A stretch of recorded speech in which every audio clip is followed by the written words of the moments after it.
তো হেই ভিউয়ার্স, কেমন আছেন সবাই? আশা করব সবাই ভালো আছেন। তো আজকে আমরা এক্সপ্লেন করছি ফুল মেটাল অ্যালকেমিস্ট মুভিটা। আর এই মুভিটা বানানো হয়েছে খুবই ইন্টারেস্টিং একটা গল্প নিয়ে। আসলে যদি আপনি একটা পরশ পাথর পেয়ে যান, যেই পাথরটা আপনাকে বানিয়ে দেবে পৃথিবীর সবচেয়ে শক্তিশালী মানুষ, যেটা দিয়ে আপনি যা ইচ্ছা সেটাই করতে পারবেন, মৃত মানুষকে জীবিত পর্যন্ত করতে পারবেন, তাহলে ব্যাপারটা কেমন হবে? সেই সমস্ত ইন্টারেস্টিং ব্যাপারটাই দেখবো আজকের এই ভিডিওতে। যার মানে বুঝতেই পারছেন, ভিডিওটা শেষ পর্যন্ত না দেখলে অনেক কিছুই মিস করে ফেলবেন। তো চলুন কথা না বাড়িয়ে শুরু করি আজকের ভিডিও। তো এই গল্পে শুরু হয় এমন একটা গ্রাম থেকে, যেখানের মানুষজন অ্যালকামি নামের একটা অদ্ভুত রকমের জাদুর প্র্যাকটিস করত, যেই জাদুর মাধ্যমে লোহার যে কোনো জিনিস যে কোনো সময় তারা সোনাতে কনভার্ট করতে পারত। তবে কিছু কিছু মানুষ তো এমনও ছিল যারা কিনা এই জাদুটার ইউজ করত মৃত মানুষকে জীবিত করার জন্য। তবে এই ব্যাপারটাও সবার মধ্যে প্রচলিত ছিল যে যদি এই বিদ্যাটা প্রয়োগ করার সময় কোনো রকমের উল্টাপাল্টা কিছু হয়ে যায়, মানে যদি 19 থেকে 20 হয়ে যায়, তাহলে একটা ভয়ঙ্কর রকমের ধ্বংসযজ্ঞ হয়ে যাবে। তো এরপর আমরা দেখতে পারি এডওয়ার্ড ও অ্যালফোন নামের দুই ভাইকে, যারা কিনা ছোটোবেলা থেকেই এই বিদ্যাটা প্র্যাকটিস করা শুরু করে দিয়েছিল। আসলে তাদের লাইব্রেরির মধ্যে অনেক রকমের বই ছিল, যেই বইগুলো পড়েই তারা এই জাদুমন্ত্রের নানান কিছু শিখছিল এবং সেগুলোকে সেখানে প্র্যাকটিসও করছিল। তো এরপরে একদিন তারা দুই ভাই এই জাদুবিদ্যার সাহায্যে একটা খেলনা বানায়, আর এটাকে তার মাকে খুশি হয়ে দেখাতে নিয়ে যায়। তবে যখনই সে তার মায়ের সামনে এটা নিয়ে যায়, তখনই তার মায়ের হার্ট অ্যাটাক হয়ে যায় আর তার মা সেখানেই মারা যায়। এরপর আমরা দেখতে পারি তার মাকে কবর দেওয়ার পরে এডওয়ার্ড আর অ্যালফোনি দুজনেই এখানে বসে প্রচণ্ড আপসেট হয়েছিল। তবে তখনই এডওয়ার্ড তার ভাইকে বলে যে আমরা এই জাদুবিদ্যার সাহায্যে যদি ট্রাই করি, তাহলে আমাদের মাকে আমরা জীবিত চাইলে করলেও করতে পারি। তবে অ্যালফোনি তাকে বলে যে এটা খুবই রিস্কি একটা ব্যাপার, যদি এটা 19 থেকে 20 হয়ে যায় অথবা আমরা যদি পুরোপুরি ফেল করি, তাহলে একটা ভয়ঙ্কর ধ্বংসযজ্ঞ হয়ে যাবে। তবে এডওয়ার্ড এগুলো কোনোভাবেই শুনতে চাইছিল না। সে যে কোনো মূল্যে তার মাকে ফেরত আনতে চাইছিল। এই জন্য সে ফাইনালি সিদ্ধান্ত নেয় অ্যালকেমি নামের এই বিদ্যাটার ইউজ করেই সে তার মাকে আবারও ফেরত আনবে। আর এরপর তারা দুই ভাই ঘরের মধ্যে গিয়ে এই সমস্ত বইগুলো পড়া শুরু করে। আর এই জাদুটাকে প্রয়োগ করার জন্য যেই সমস্ত জিনিসপত্রের দরকার ছিল, সেই সমস্ত জিনিসগুলো তারা তাদের ঘরের মধ্যে এনে একজোট করে। আর ফাইনালি তারা একটা গোলাকারের চক্কর দিয়ে সেখানে একটা পাতিলের মধ্যে কিছু পানি দিয়ে ফাইনালি যখনই তারা মন্ত্র পড়া শুরু করে, তখনই আমরা দেখতে পারি এখানে একটা ঘূর্ণিঝড়ের মতো শুরু হয়ে যায়। এই পাতিলটার মধ্যে সমস্ত পানিগুলো ফোটা শুরু করে, এটার রূপটাও অনেকটা চেঞ্জ হয়ে যায়। আর আস্তে আস্তে করে এই ঘূর্ণিঝড়টা এতটাই ভয়ঙ্কর রূপ ধারণ করে যে তাদের ঘরটা পর্যন্ত উড়িয়ে নিয়ে যায়। তো এই ঘটনার পুরো 20 বছর পরে এখন আমরা দেখতে পারি এডওয়ার্ড অনেকটা বড় হয়ে গেছে, আর এখন সে একটা ফাদারের পেছনে দৌড়াচ্ছে। আসলে এই ফাদারের কাছে একটা পরশ পাথর ছিল, যেই পাথরটার সাহায্যে কোনো রকমের ঝামেলা করা ছাড়াই খুব সহজেই অ্যালকামি করা যায় আর এই জাদুগুলোর প্রয়োগ করা যায়। তো এই জন্য সেই পাথরটা নেয়ার জন্য ফাদারের পেছনে দৌড়াচ্ছিল। তবে ফাদার কোনোভাবেই এই পাথরটা দিতে চাইছিল না। এই জন্য সেই পাথরটার সাহায্যে তার উপরে নানান রকমের পিলার গাছগাছরা দিয়ে আক্রমণ করা শুরু করে। এরপর সেই ফাদার খুবই ভয়ঙ্কর রকমের দেখতে কিছু জীবজন্তুকেও নিয়ে আসে, যারা কিনা এডওয়ার্ডের উপর আক্রমণ করে দেয়। আর তখন আমরা দেখতে পারি এডওয়ার্ড তার জাদুর মাধ্যমে সেও একটা শুল বের করে নিয়ে আসে। আর তখন এই ব্যাপারটা আমরা জানতে পারি যে এখন এডওয়ার্ডও হয়ে গেছে একজন অ্যালকেমিস্ট, আর সে এই ভয়ঙ্কর জন্তুগুলোর সাথে এক এক করে ফাইট করা শুরু করে। তবে তখনই আমরা দেখতে পারি এখানে রোবটের মতো একটা লোক চলে আসে, যে কিনা এক এক করে এই সমস্ত জন্তুগুলোকে মারা শুরু করে দেয়। তবে এই মারামারি করতে গিয়ে হঠাৎই তার মাথাটা ধর থেকে আলাদা হয়ে যায়।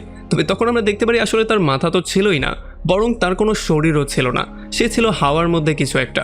আর আসলে এডওয়ার্ডের হাত পাও লোহা দিয়ে বানানো ছিল, এই জন্যই সবাই তাকে ফুল মেটাল অ্যালকেমিস্ট বলে ডাকতো। আর এরপরে যখনই এডওয়ার্ড তার লোহার হাত দিয়ে ফাদারকে একটা পাঞ্চ করে, ফাদারও তাকে পাঞ্চ করার ট্রাই করে, তখন তার আংটিটা হাত থেকে খুলে মাটিতে পড়ে যায়। এখন এডওয়ার্ডের মনে হচ্ছিল যে সে তার মিশনটা কমপ্লিট করে ফেলেছে, এখন সে যে কোনো ওয়েতে পাথরটা নিয়ে এখান থেকে চলে যাবে।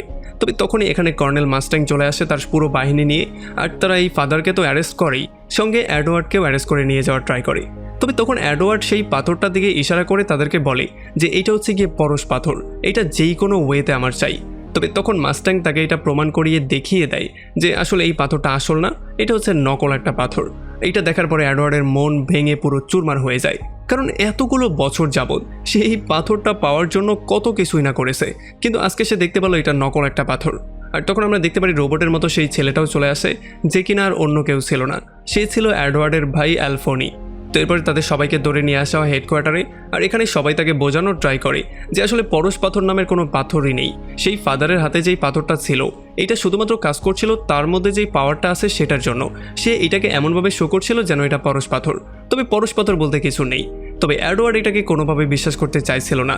তার বিশ্বাস ছিল যে পরশ পাথর নামে কিছু একটা আছেই, যেইটার সাহায্যেই সে তার হাত পা, তার ভাইয়ের শরীর এবং তার মাকেও সে ফিরিয়ে আনতে পারবে। আর এখান থেকে যখন এডওয়ার্ড বাসার দিকে ব্যাক করছিল তখন তার ছোটবেলার বন্ধু উইনরির সাথে তার দেখা হয়ে যায়।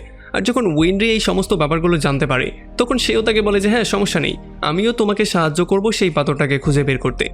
আর তখন এদিকে আমরা দেখতে পারি সেই ফাদার চলে এসেছে একটা সিক্রেট ঘরের মধ্যে।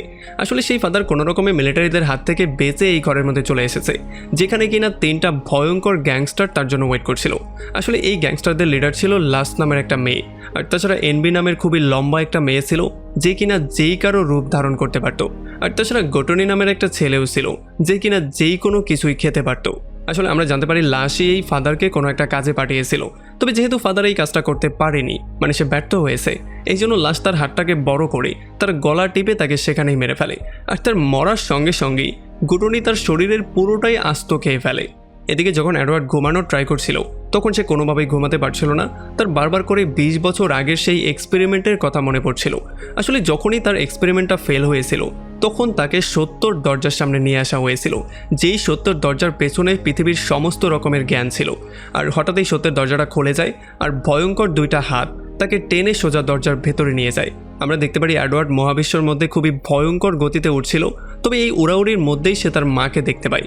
তবে যখনই সে তাকে টাচ করতে চায়, মানে একেবারে কাছাকাছি চলে যায়, তখনই সে আবার ওই দরজা থেকে বাইরে চলে আসে।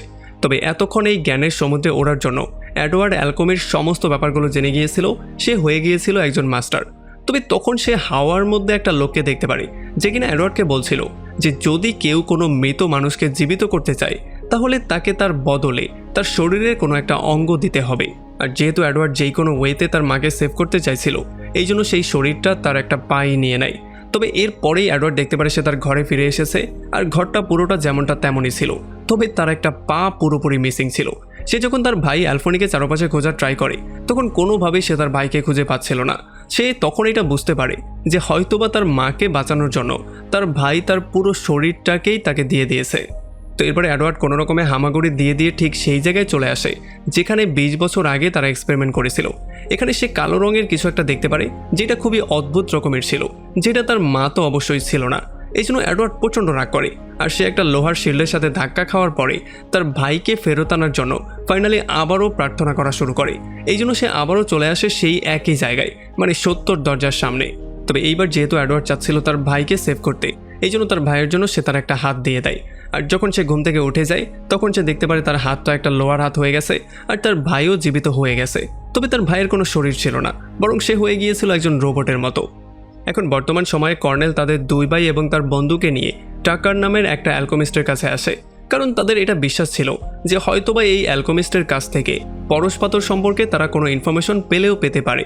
আর যখন এখানে তারা আসে তখন টাকার তাদেরকে তার ল্যাবটা দেখায় যেখানে সে নানান রকমের জীবজন্তুকে এক করে একটা অদ্ভুত রকমের জীবজন্তু বানিয়েছিল। এরপরে এডওয়ার্ড তাকে সমস্ত ব্যাপারটা খুলে বলে, আর সে বলে যে আমার যেই কোনো ওয়েতে পরশ পাথরটা দরকার, কারণ এই পাথর সাহায্যে আমি আমার মাকে আবারও ফেরত আনতে পারবো, আর আমি যেই কোনো মূল্যে এটাকে চাই।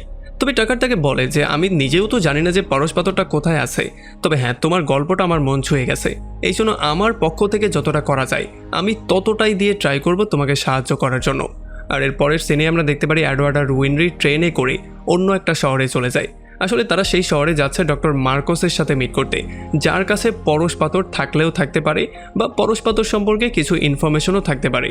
তবে যাই হোক, এরপরে যখন এডওয়ার্ড ডক্টর মার্কোসের ঘরে আসে তখন ডক্টর মার্কোসের মনে হয় যে তারা হয়তোবা খারাপ লোক, এই জন্য সে তাদের উপরে গুলি করে দেয়।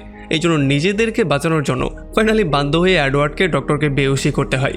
আর যখন ডক্টর জ্ঞান ফিরে পায় আর এডওয়ার্ডের সমস্ত কথাগুলো শুনে তখন ডক্টর তাকে ওয়ার্নিং করে বলে দেয় যে আসলে পরশ পাথর সম্পর্কে তুমি যত কম জানবে ততই তোমার জন্য মঙ্গল, কারণ এইটা খুবই ভয়ঙ্কর একটা জিনিস যেটা কিনা তোমাকেও ডিস্ট্রয় করে দিতে পারে। তবে তখনই সে জানালায় কিছু একটা ফিল করতে পারে, এই জন্য সে জানালার মধ্যেই শ্যুট করে দেয়। আর তখন এই ব্যাপারটা আমরা জানতে পারি যে সেই গ্যাংস্টার লাশ নামের মেয়েটা পেছন থেকে লুকিয়ে লুকিয়ে তাদের উপরে গোয়েন্দাগিরি করছিল। লাশ আস্তে আস্তে করে সামনের দিকে আগানো শুরু করে আর মার্কোসও তার উপরে কয়েকটা গুলি করে দেয়, তবে কোনোভাবেই কোনো কাজ হয় না, মানে লাশের উপরে গুলির কোনো প্রভাবই পড়ে না। এরপর সে ফাইনালি তাদের 3 জনকে দেয়ালের সঙ্গে আঠার মতো লাগিয়ে দেয় আর মার্কোসের বুকের মধ্যে ছুরি ঢুকিয়ে দিয়ে সেখান থেকে সে হঠাৎই গায়েব হয়ে যায়। আর তার যাওয়ার পরে মার্কোস তার শেষ নিঃশ্বাসগুলো নেয়ার একেবারে আগ মুহূর্তেই এডওয়ার্ডকে বলে দেয় যদি তুমি পরশ পাথর চাও তাহলে তুমি সেটা ল্যাবরেটরি 5-এর মধ্যে পাবে।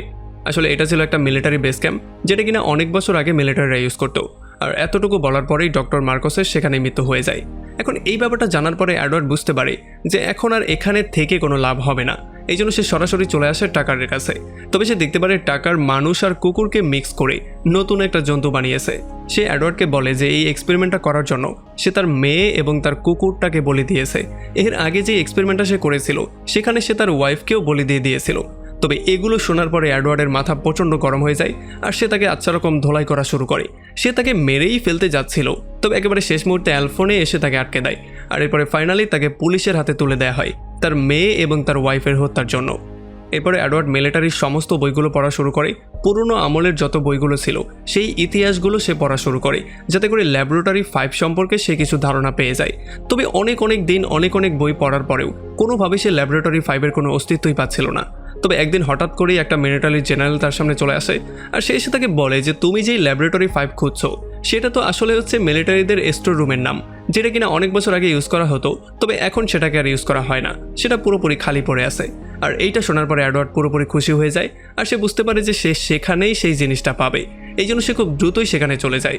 আর তখন এদিকে একটা অফিসার যখন ল্যাবরেটরি 5 নিয়ে রিসার্চ করছিল তখন সে বুঝতে পারে যে ল্যাবরেটরি 5 হচ্ছে একটা গোলক ধাঁধার মতো, আসলে যেই সেটার মধ্যে যায় সেই কোথায় যেন হারিয়ে যায়। আর এই জন্য সে বুঝতে পারে যে হয়তোবা কিছু বছর আগেই এইটাকে কোনো একটা বড় জাদুর এক্সপেরিমেন্টের জন্য ইউজ করা হতো, আর এই জন্যই এখন এটাকে পুরোপুরি বন্ধ করে দেওয়া হয়েছে। এখন কোনো মিলিটারি অফিসার সেখানে আর যায় না। আর এই সমস্ত খবরগুলো জেনারেলকে জানানোর জন্য যখন সে বেরিয়ে হতে যাচ্ছিল তখনই দুর্ভাগ্যবশত তার সামনে লাশ চলে আসে যে তাকে সেখানেই আটকে দেয়। তবে বেচারা অফিসার কোনোভাবে সেখান থেকে বেরিয়ে ফোন বুথে গিয়ে জেনারেলকে কলই দিচ্ছিল, তখনই পেছন থেকে এনবি কর্নেল মাস্টারের রূপ নিয়ে চলে আসে আর সেই অফিসারকে সেখানেই মেরে ফেলে। আসলে তারা চাইছিল এই অফিসারকেও জেলের মধ্যে পাঠিয়ে দিতে, কারণ এইটাই ছিল তাদের প্ল্যান। আর তাদের প্ল্যানটা সফলও হয়ে যায়, কারণ তাকে এই সরাসরি রাস্তার মধ্যে খুন করতে কিছু মানুষ স্বচক্ষে দেখেও ফেলে। আর অন্যদিকে পাগল অ্যালকেমিস্ট টক্করও জেল থেকে কোনো রকমে পালিয়ে যায় আর এডওয়ার্ড আর তার ফ্রেন্ডদেরকেও অ্যারেস্ট করে ফেলা হয়, কারণ তারা সেই খুনি মাস্টারের সাথেই মাঝে মধ্যেই মিট করতো আর কথাবার্তা বলতো। এখন তাদের সবাইকে নিয়ে একটা ঘরের মধ্যে বন্দি করা হয়। তবে আমরা দেখতে পারি এডওয়ার্ড খুবই চালাকি করে সেখান থেকে পালিয়ে চলে আসে। এরপর তারা একটা গাড়ি নিয়ে চলে আসে সেই ল্যাবরেটরি 5-এর মধ্যে। তবে এখানেও কিছু আর্মি অফিসার তাদের সামনে চলে আসে আর কর্নেল মাস্টারের সঙ্গে একটা লেফটেন্যান্টের ঝগড়া লেগে যায়। আর যখন কর্নেল মাস্টার একটা চুটকি দেয় তখনই লেফটেন্যান্টের শরীরের মধ্যে আগুন লেগে যায় আর এটা দেখার পরে সবাই পুরোপুরি শকড হয়ে যায়। তবে তখনই তারা দেখতে পারে যে আগুনের মধ্য থেকে তার রূপটা পুরোপুরি চেঞ্জ হয়ে যায়। আর তখন এই ব্যাপারটা আমরা জানতে পারি যে আসলে এটা কোনো অফিসার ছিলই না, এটা ছিল অফিসারের রূপে এনবি নামের সেই মেয়েটা। খুব শীঘ্রই এখানে লাশও চলে আসে আর সে এসেই কর্নেলের পেটের মধ্যে চাকু ঢুকিয়ে দেয়, যেই জন্য তার সেখানেই মৃত্যু হয়ে যায়। আর এরপর যখনই সে পালিয়ে যাওয়ার ট্রাই করছিল তখন এডওয়ার্ডও তাকে ফলো করে তার পেছন দৌড়াচ্ছিল। তবে খুব শীঘ্রই সে একটা ফাঁকা ঘরের মধ্যে চলে আসে, যেখানে সে দেখতে পারে ঠিক তেমনই একটা জাদুর বৃত্ত বানানো হয়েছে যেইটা তারা ছোটবেলায় বানিয়েছিল। তবে এডওয়ার্ড এখানে কিছু একটা বোঝার ট্রাই করতো তার আগেই তার সামনে পাগল টাকার চলে আসে আর সে তার পকেট থেকে একটা পরশ পাথর বের করে তাকে বলে যে এমন পরশ পাথর এখানে হাজার বানানো হয়, তাও প্রত্যেকটা দিন। আসলে এই সমস্ত ব্যাপারটা মিলিটারিরাই রান করে, তাদের আন্ডারেই এগুলো চলে। আর যেহেতু কোনো মৃত মানুষকে জীবিত করার জন্য কোনো না কোনো বলি অবশ্যই দিতে হয়, এই জন্য মিলিটারি অফিসাররা তাদের মৃত আত্মীয় স্বজনকে জীবিত করার জন্য এখানের যেই কয়েদিরা থাকতো তাদেরকে বলি দিত। আর এইটা শোনার পরে এডওয়ার্ড পুরোপুরি শকড হয়ে যায়। তবে তখন এখানে লাশ চলে আসে আর সে সোজা এসে টক্করকেই মেরে ফেলে, কারণ সে এডওয়ার্ডের কাছে গোপন কিছু তথ্য বলে দিয়েছিল।